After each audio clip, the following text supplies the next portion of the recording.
Bapak Ibu Saudara sekalian yang berada di rumah. Bagaimana kabar Bapak Ibu Saudara sekalian? Bersyukur karena sore hari ini saya dan Bapak Ibu sekalian masih diberikan kesempatan untuk beribadah di dalam persekutuan doa online. Kita masih diberikan kesempatan untuk memuji, memuliakan Tuhan. Apapun yang Bapak Ibu Saudara sekalian yang sedang alami sekarang ini, apa yang sedang dirasakan saat ini, kiranya tidak menjadikan suatu alasan bagi kita untuk tidak bersuka cita, tetapi bersama dengan kasih karunia Tuhan kita tetap bersuka cita, memuji dan memuliakan Tuhan. Bapak Ibu, sebelum kita memulai persekutuan doa kita, saya mengajak Bapak Ibu Saudara sekalian untuk menaikkan satu pujian yang di dalam liriknya sangat indah sekali, yaitu yang mengingatkan kita bahwa hidup ini adalah kesempatan. Mari kita gunakan waktu-waktu kita, karena hidup kita adalah sebuah kesempatan. Mari kita gunakan untuk kemuliaan Tuhan. Mari kita pujikan, hidup ini adalah kesempatan.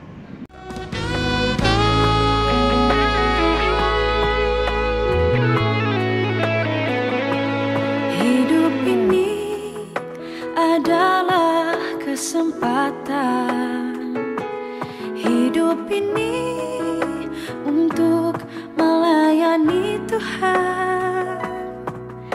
Jangan sia-siakan waktu yang Tuhan beri. Hidup ini harus jadi berkat.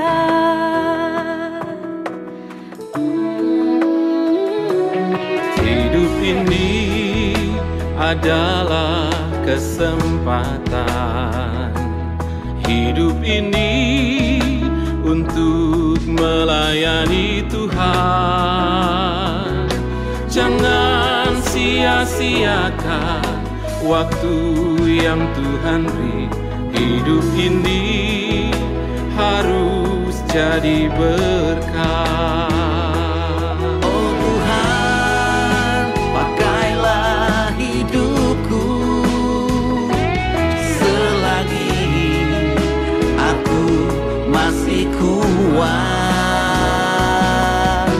Bila saatnya nanti ku tak berdaya lagi, hidup ini sudah jadi berkah.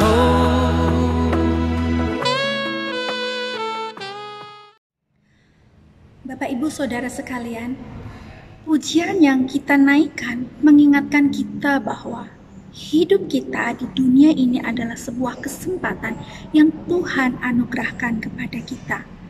Untuk itu kita harus bijak dalam menggunakan waktu-waktu kita di dunia ini. Mari kita bersama-sama gunakan waktu kita sebaik-baiknya untuk kemuliaan Tuhan, untuk memberitakan kebenaran firman Tuhan kepada siapapun yang ada di sekeliling kita. Bapak Ibu, sore hari ini saya mengajak Bapak Ibu sekalian untuk merenungkan satu bagian firman Tuhan yang terambil dari Amsal 2 ayat 1 hingga ayat 6 yang saya beri judul Bertumbuh Bijaksana. Mari kita berdoa. Tuhan, kami bersyukur untuk anugerah Tuhan yang dilimpahkan kepada setiap kami.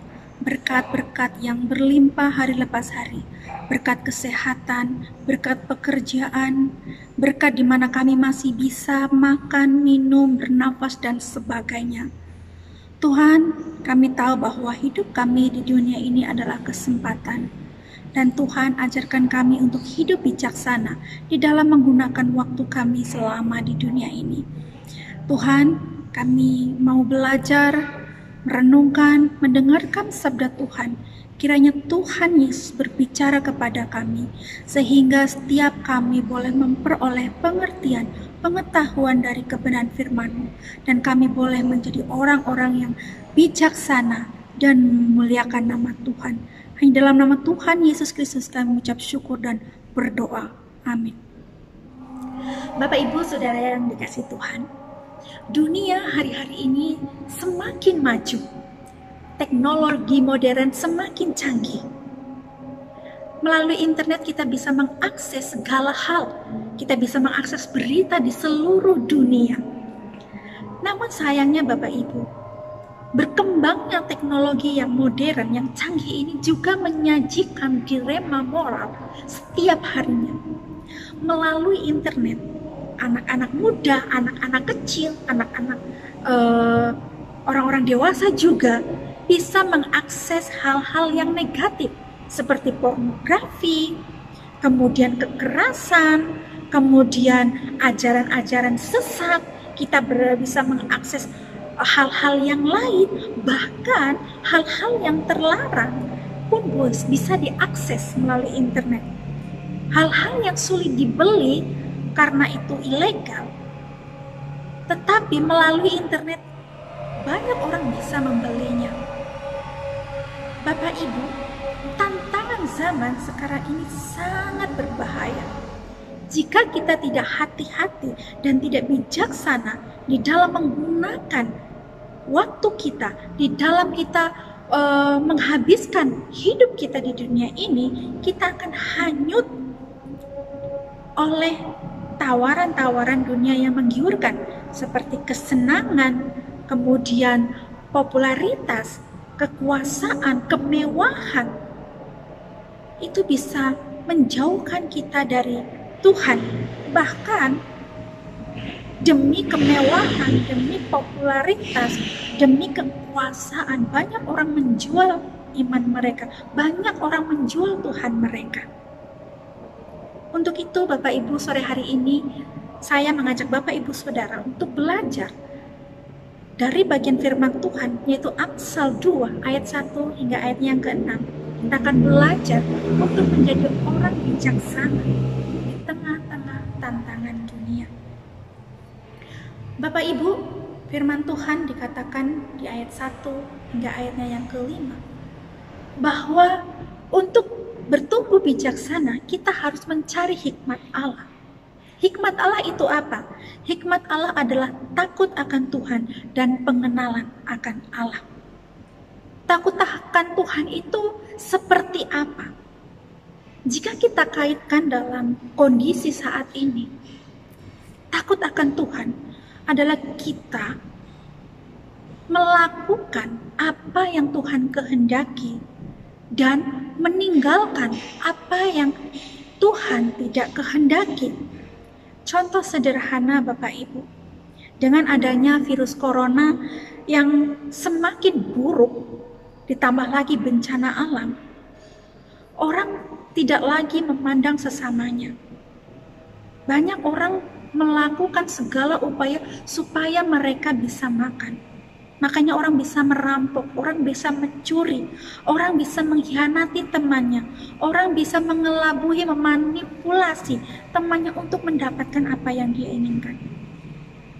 Takut akan Tuhan berarti kita hidup sesuai dengan kehendak Tuhan.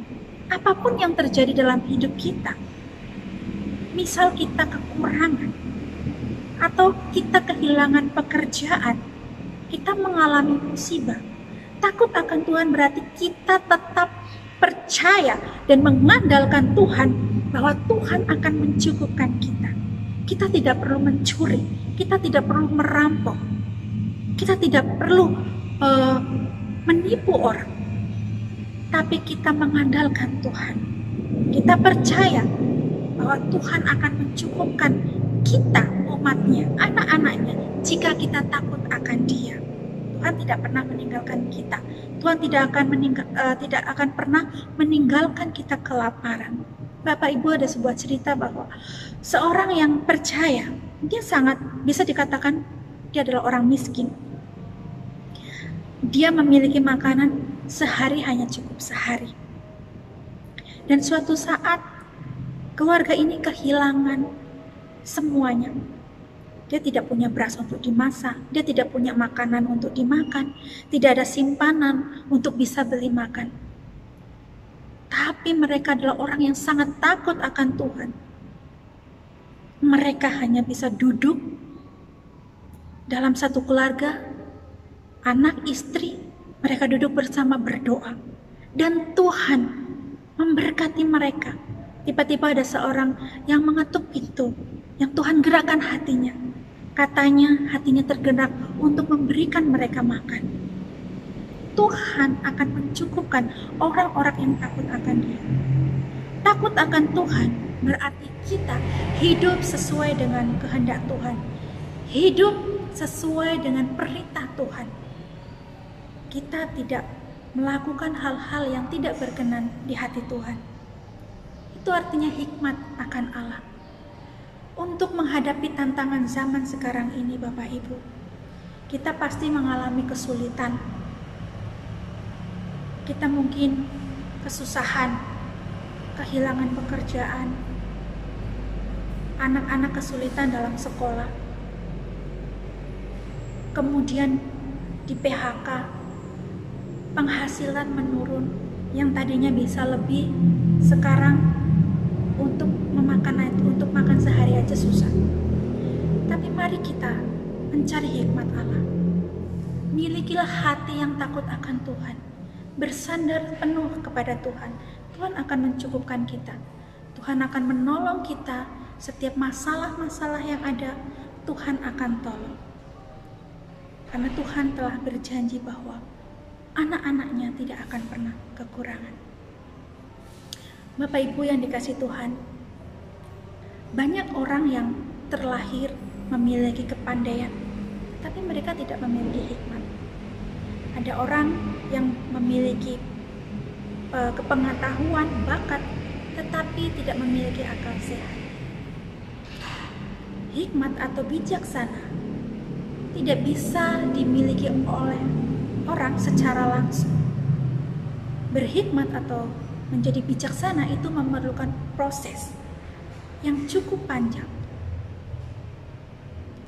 Jika Bapak Ibu ingat cerita tentang perjalanan Raja Salomo, ketika dia berdoa meminta hikmat, Tuhan memberikannya.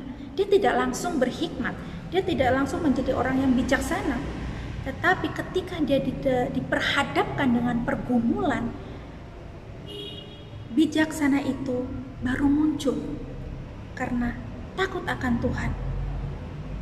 Itulah kebijaksanaan.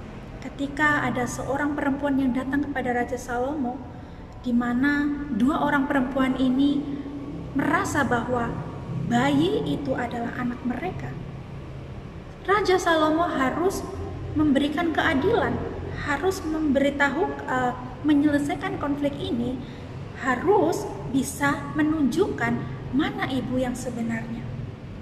Hikmat yang dari Allah lah yang memberikan Salomo keberanian, pengetahuan untuk menunjukkan ibu yang sebenarnya. Hikmat atau kebijaksanaan tidak bisa kita dapatkan secara langsung. Butuh proses, butuh waktu. Yaitu ketika kita menghadapi tantangan, pergumulan hari pas hari. Disitulah hikmat kita bekerja. Bagaimana kita dituntut menjadi orang yang bijaksana. Orang yang bijaksana adalah orang yang bisa membedakan mana yang baik, mana yang jahat.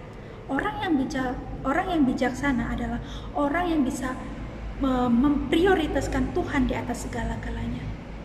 Dan orang yang bijaksana juga orang yang mampu menggunakan waktunya dengan bijaksana, Bapak Ibu Saudara. Bapak Ibu Saudara, mari kita hidup bijaksana di dalam menghadapi tantangan yang begitu sulit saat ini, yaitu dengan cara carilah hikmat Allah, yaitu takut akan Tuhan. Milikilah hati yang takut akan Tuhan dan pengenalan akan Allah yang sungguh-sungguh. Jika kita memiliki hati yang sungguh-sungguh di dalam Tuhan, jika kita memiliki hati yang takut akan Tuhan, maka kita bisa menjadi orang yang bijaksana di dalam menghadapi tantangan zaman ini. Kita bisa menghadapi setiap masalah pergumulan yang terjadi di hadapan kita, karena Tuhan Yesus bersama dengan kita. Amin. Mari kita berdoa. Tuhan, kami bersyukur karena sore hari ini Tuhan telah mengajarkan kami bagaimana kami seharusnya hidup. Di tengah-tengah tantangan zaman yang tidak mudah, kami harus hidup bijaksana sesuai kehendak Tuhan.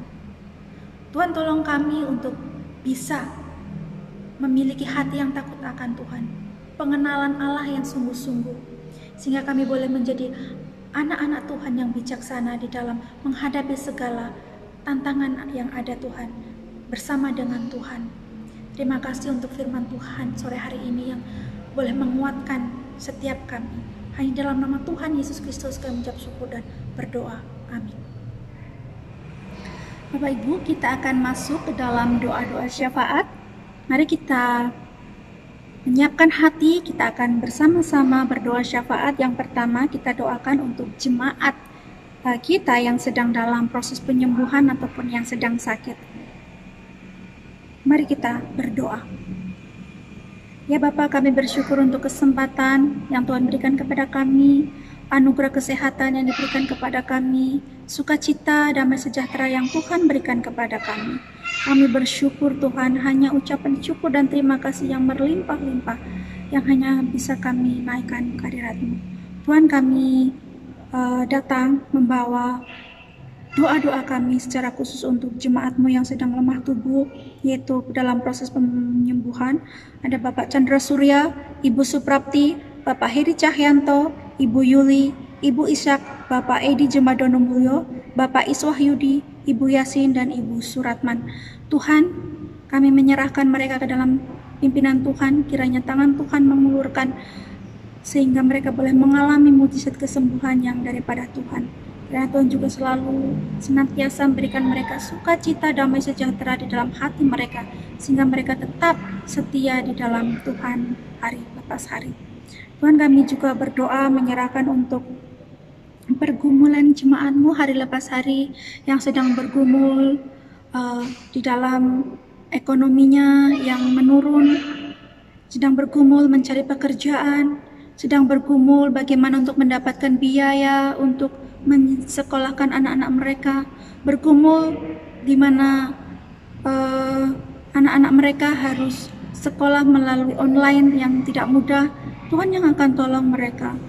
Tuhan, juga kami menyerahkan untuk masalah di dalam keluarga, di dalam masyarakat, biarlah Tuhan juga yang menolong mereka. Kami percaya Tuhan senantiasa memperhatikan mereka, Tuhan peduli kepada mereka, dan Tuhan akan menolong mereka hari lepas hari. Tuhan, kami juga berdoa menyerahkan Tuhan untuk bangsa dan negara kami, di mana kami melihat bangsa kami yang begitu memprihatinkan dengan adanya virus corona yang belum berakhir. Ini sudah mengalami kesulitan, pergumulan secara pribadi masing-masing Tuhan, yang tidak mudah untuk kami hadapi. Tetapi Tuhan juga izinkan hal-hal yang lain terjadi, seperti bencana alam, banjir, longsor, gempa bumi, yang terjadi yang ada di negara kami Tuhan. Kami tidak tahu maksud Tuhan dalam hal ini. Tolong kami Tuhan untuk senantiasa berjaga-jaga. Tolong kami senantiasa untuk peka terhadap suara Tuhan. Ajar kami juga untuk memiliki waktu bersama Tuhan, mendoakan bangsa negara kami. Tuhan berkati Bapak Presiden, Wakil Presiden, serta jajarannya di dalam mengelola, berusaha memajukan krisis-krisis yang terjadi, memulihkan ekonomi yang menurun, memajukan bangsa kami Tuhan. Tuhan, tolong kiranya oknum-oknum yang bertugas pun boleh melakukan tugas tanggung jawabnya dengan takut akan Tuhan, sehingga terjadi keamanan di negara kami Tuhan. Kami juga berdoa menyerahkan Tuhan untuk rakyat kami, kiranya boleh kerjasama dengan pemerintah, sehingga apa yang telah pemerintah upayakan untuk menanggulangi krisis-krisis yang ada, masalah-masalah yang terjadi di dalam negara kami boleh terselesaikan, boleh terkendali Tuhan. Kami juga berdoa menyerahkan Tuhan untuk para medis yang bekerja menangani orang-orang yang terkena COVID Tuhan, di mana kami melihat bahwa orang-orang yang terpapar COVID semakin meningkat. Tuhan, berikan mereka hati yang tulus, hati yang mengasihi, sehingga mereka sungguh-sungguh merawat pasien itu dengan baik. Tuhan juga tolong bagi orang-orang yang terpencil, yang terpapar. Tuhan juga tolong mereka melalui apapun yang ada di sekitar mereka. mungkin rumah sakit sulit terjangkau, tetapi ada banyak hal yang Tuhan boleh lakukan untuk menolong mereka. Tuhan tolong kiranya COVID-19 ini boleh segera berlalu. Tuhan tolong juga untuk rakyat Indonesia ini boleh kerjasama, mereka pun boleh mengikuti protokol yang ada ya Bapak. Ya Bapak, kami naikkan segala doa-doa syafaat kami yang jauh dari sempurna. Engkau yang mengetahui setiap pergumulan masalah yang ada di dalam jemaat-Mu, di dalam negara Indonesia. Tuhan tolong, kiranya Engkau mengulurkan tangan-Mu melawat bangsa kami, melawat jemaat-Mu, melawat anak-anak Tuhan. Kiranya anak-anak Tuhan yang bekerja sebagai DPR ataupun yang bekerja di dalam pemerintahan, semuanya boleh memiliki hati takut akan Tuhan dan melakukan tugas tanggung jawab mereka dengan baik dan menjadi berkat bagi orang-orang di sekitarnya. Terima kasih Tuhan, inilah doa-doa syafaat kami, hanya di dalam nama Tuhan Yesus Kristus kami ucap syukur dan berdoa. Amin. Sekian persekutuan doa online kita. Tuhan Yesus memberkati.